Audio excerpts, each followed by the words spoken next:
안녕하세요. 토요미스테리 디바메이입니다. 오늘 스토리는 좀 충격적인 사건이에요. 누구보다 믿고 의지해야 될 가족이 돌변해버린 처참한 사건. 지금 바로 시작해보겠습니다. 이 사람은 일본 기후현 나카스와시에 사는 57살 겐페이야. 아주 친절하고 온화한 중년 남성인데 주변의 평판이 굉장히 좋은 사람이었어. 또 자상한 남편이기도 했고. 직업은 공무원이야. 노인 보건시설에서 사무장으로 일하고 있었는데 동료 대부분은 겐페이를 아주 예의 바른 사람으로 기억했어.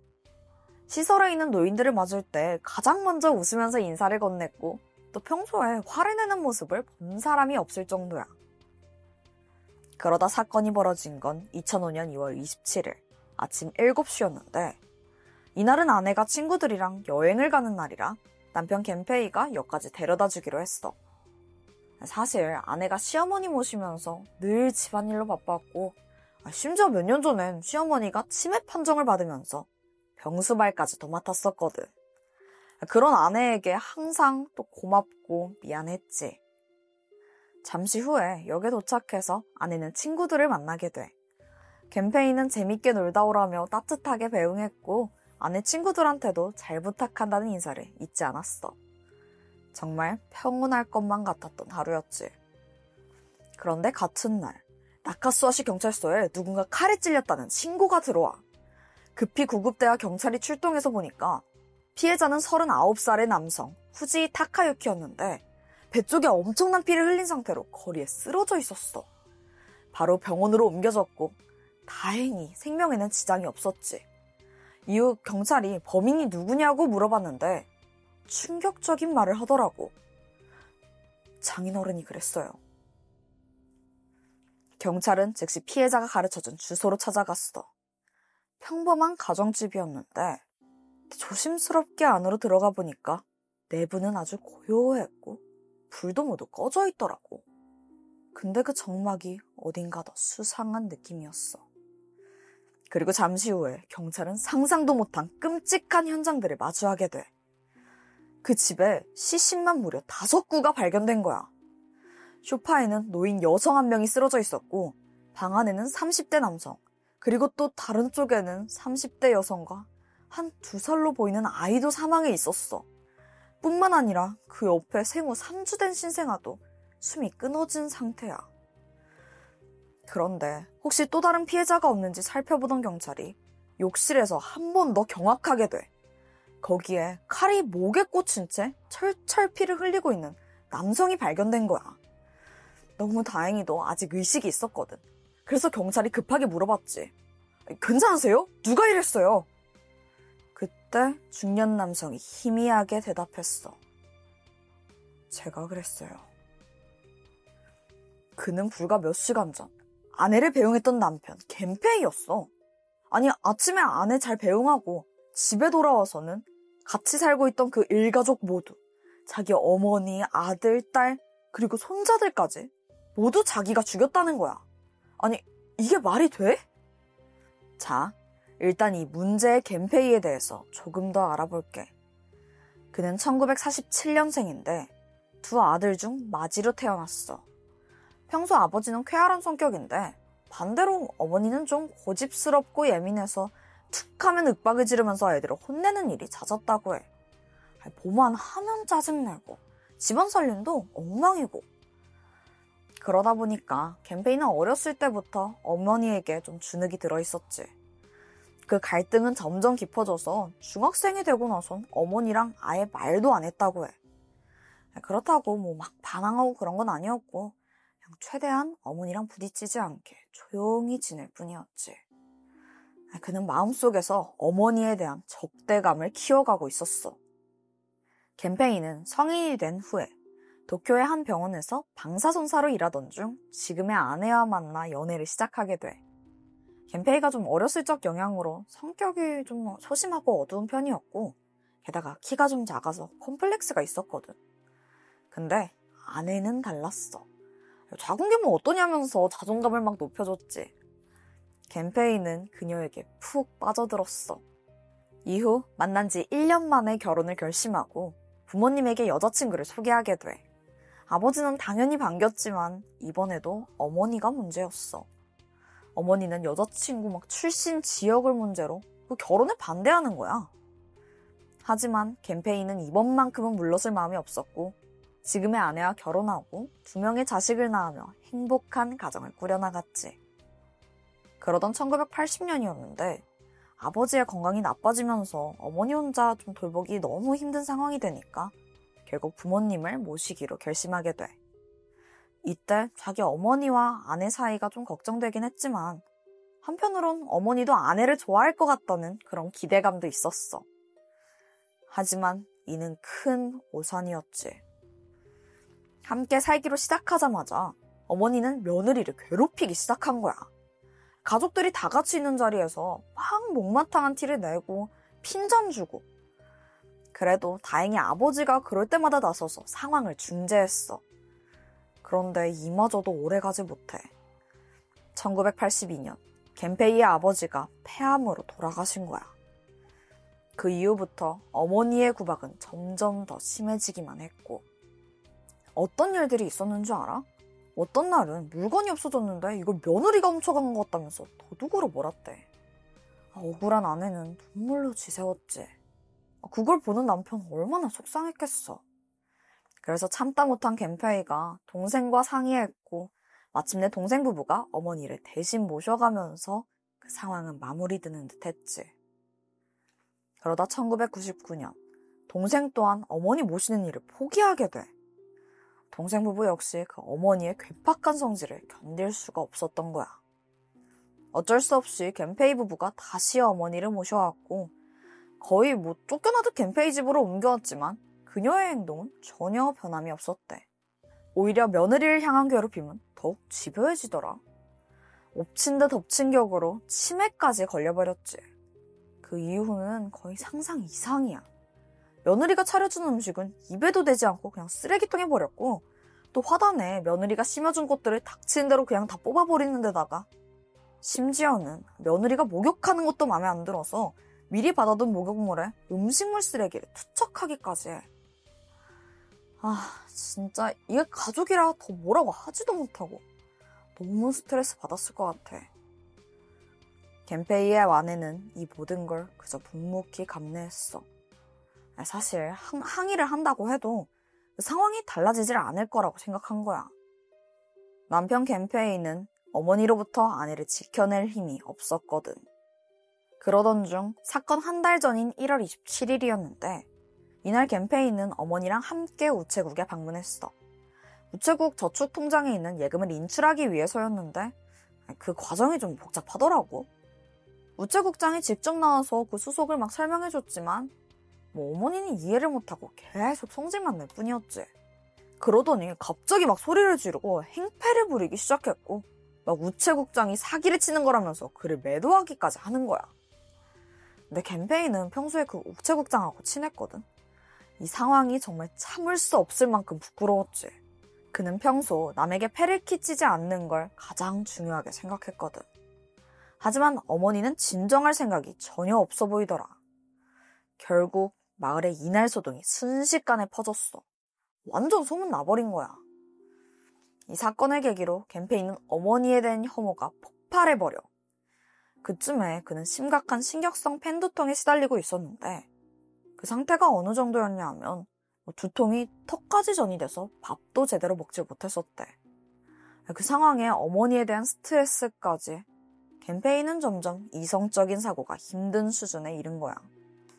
그 생각이 완전 극에 치달았고 결국 어머니를 살해한 뒤 자신도 죽어야겠다고 결심할 정도였지. 그런데 일본에선 살인자의 가족의 경우 사회에서 유독 심하게 매장당하는 경우가 많다 보니까 그게 마음에 걸린 거야. 그래서 아예 일가족을 다 몰살하기로 결심해. 치매 걸린 어머니의 아들, 딸, 그리고 그 자식들까지. 그런데 이때 단 한 사람은 예외였는데 그게 바로 아내였지. 난 이 부분이 다소 이해하기가 좀 힘들어.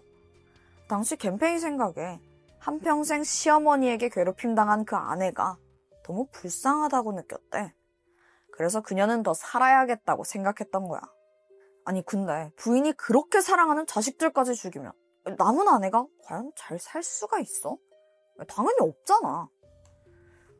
어쨌든 2월 27일 아내가 여행을 떠나는 날이라 그날을 디데이로 잡았어. 모두를 죽여야 하는 그날인 거지. 그날 아침 아내를 배웅하고 집으로 들어온 겐페이는 먼저 큰아들 33살인 마사토의 방으로 향하게 돼. 아들은 2층 침실에서 곤히 잠들어 있었는데 아버지가 아들의 목을 넥타이로 힘껏 졸랐지. 잠에서 깬 마사토가 몸부림치면서 저항했지만 아버지를 이겨낼 수 없었어. 큰아들을 살해한 후 겐페이는 다음으로 어머니에게 향했어. 소파에서 졸고 계셨는데 바로 가서 넥타이로 목을 감았고 머지않아 어머니의 숨도 끊어져. 자, 벌써 2사람이 사망한 거야. 그런데 다음 타겟은 예상치도 못하게 반려견이었어.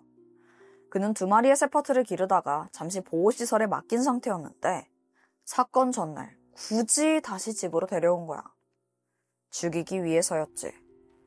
겐페이는 세파트 2마리를 뒷산에 데려가서 나무에 묶더니 칼로 목과 가슴을 찔러서 죽이고 말아. 근데 여기서 잠깐만.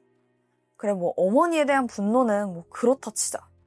근데 자기 아들을, 심지어 반려견까지? 이건 그냥 살해 본능 자체가 들끓고 있었던 거 아닐까? 근데 또 평소에 겐페이 씨는 너무 착실하고 친절한 공무원이었잖아. 이 사건 진짜 그냥 의문투성이야. 근데 기억하지? 피해자는 아직 더 있어. 집으로 돌아온 겐페이가 수화기를 들더니 큰딸한테 전화를 걸어. 딸은 한 2km 정도 떨어진 가까운 곳에 살고 있었거든. 지금 딸한테 할머니가 보고 싶어 하니까 지금 데리러 가겠다고 말을 해. 그리고 잠시 후 직접 자신의 차에 딸과 2 손자들을 태웠던 거지. 이때 사위는 감기 기운이 있어서 함께 가지 않았었대. 딸 코즈에 씨가 현관을 열고 들어서자 즉각 소파에 할머니가 축 쓰러져 있는 걸 발견했어. 너무 당황스러웠지. 그래서 아빠를 부르려던 순간 목에 넥타이가 감기더니 숨이 막혀가. 저항을 했지만 아버지의 힘을 감당할 수가 없었어. 그렇게 겐페이는 30살의 딸, 그리고 각각 2살과 생후 3주 된 손자까지 차례로 자기 손으로 살해해. 딸은 과연 아빠가 자기를 죽일 거라는 상상이나 했을까? 자, 그런데 겐페이에겐 아직 끝난 게 아니야. 마지막 타겟이 남아있었거든.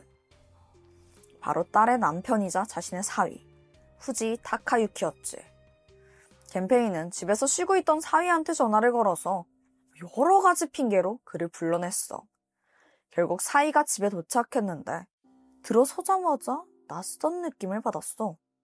집이 너무나도 고요했거든. 그러다 갑자기 나온 겐페이가 사위를 방 안으로 데려가더니 이런 말을 하더라. 같이 죽어줘야겠어. 타카유키가 위험을 직감한 순간 부엌칼이 그의 복부를 관통했어. 겐페이가 이번엔 칼을 쓴 거야. 아무래도 건장한 성인이 남성이라 목을 조르는 걸로는 안 될 거라고 생각했던 것 같아. 갑작스러운 공격을 당한 사위는 피를 흘리는 와중에도 있는 힘껏 저항했고 마침내 집을 벗어나서 거리로 도망쳤대. 이후 경찰에 신고한 거였어. 한편 겐페이는 도망치는 사위를 붙잡지 않았어. 그러더니 조용히 욕실로 들어가서 극단적인 선택을 하려고 했지. 그러다 현장에 도착한 경찰에 의해서 발견된 거고. 겐페이는 상당한 출혈이 있었지만 상처가 경동맥을 피해가서 목숨에는 지장이 없었다고 해. 그렇게 쇼크 상태에 빠졌다가 일주일 만에 의식을 차렸고 3주 뒤 퇴원과 동시에 살인죄로 경찰에 체포됐어. 이 사건에서 가장 큰 충격을 받았던 사람은 당연히 여행을 떠났던 아내였어. 그녀는 여행지에서도 사건에 대해서 전혀 인지하지 못하고 있다가 같이 여행 간 친구들한테 이 소식이 전해졌고 아내는 그제서야 이 끔찍한 사건을 알게 됐다고 해. 친구들 증언에 따르면 아내는 거의 반쯤 미쳐있는 사람이었대. 그녀의 심정이 어땠을지 차마 상상조차 되질 않아. 그녀는 경찰 조사에서 남편이 왜 이런 짓을 했는지 도무지 알 수 없다는 반응을 보였어. 겐페이는 자신의 모든 혐의를 순순히 인정했고 범행 동기에 대해선 그냥 모든 게 다 싫었다고 했어. 나는 이 동기가 단순한 게 더 이해가 안 된다. 모든 게 싫어서 일가족을 죽였다? 근데 또 아내는 살려뒀다? 이게 무슨 심리냐고. 결국 2008년 7월에 재판이 열렸는데 검찰 측은 겐페이한테 사형을 구형했어. 당시 일본에서 2명 이상을 살해한 살해범에게는 사형이 내려지는 게 일반적이었었거든. 겐페이는 무려 5명이나 살해했으니 당연한 거지. 근데 2009년 1월 재판부는 겐페이한테 사형이 아닌 무기징역을 선고하게 돼. 이게 일본에서 되게 이례적인 판결이었어. 그 이유를 들어보니까 겐페이가 어머니에 의한 괴롭힘으로 정신이 피폐해진 점, 범행이 사적인 사용 목적이 아니며 겐페이의 동생과 아내 등 유족들이 극형을 원치 않는다는 점, 또한 재범의 가능성이 없다는 점이 창작되었다고 하더라고. 그리고 범행 방법이 잔인하지 않다는 점도 언급됐다고 해. 물론 일본 내에서는 큰 반발을 불러왔지. 대중은 겐페이 이 사람은 그냥 미치광이 살인범이라면서 맹 비난을 퍼부었어. 사실상 그의 일생을 돌아보면 그는 어머니를 그냥 방관했었잖아. 아내가 수십 년간 괴롭힘을 당하는 것도 막질 못했었고. 그런데 나중에서야 그가 살인을 결심한 결정적인 이유가 밝혀지거든. 근데 그게 뭐였냐면 사건 한 달 전에 우체국에서 어머니 때문에 망신을 당한 바로 그 일 때문이었대. 그 수치스러움을 견디지 못하고 온 가족을 몰살한 거야. 일본 심리 전문가들은 겐페이가 자신의 가족들을 그냥 소유물로 여긴 거라고 했어. 그래서 자기 마음대로 죽음까지 결정해버린 너무나 못난 가장의 모습이었지. 그 와중에 겐페이는 무기징역형이 과하다면서 항소까지 했다고 해. 2012년 12월 3일 대법원은 겐페이에게 무기징역형을 확정했고 그는 남은 생을 교도소에서 보내게 됐어. 일본에서는 유독 가족 한 명이 자신의 일가족 모두를 살해하는 사건이 많거든. 그 이유를 들어보면 대부분 내가 죽고 나면 남은 가족들은 어떻게 살아가나 하는 그런 마음에서라는데 우리나라에서도 비슷한 동기로 벌어진 사건들이 몇 번 있기도 했었고. 근데 나는 이런 이유를 들으면 참 답답하고 화나는 것 같아.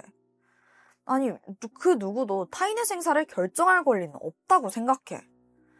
그게 자신의 자녀라도 마찬가지고. 이런 너무 당연한 사실을 굳이 설명해야 한다는 현실이 안타까울 뿐이야.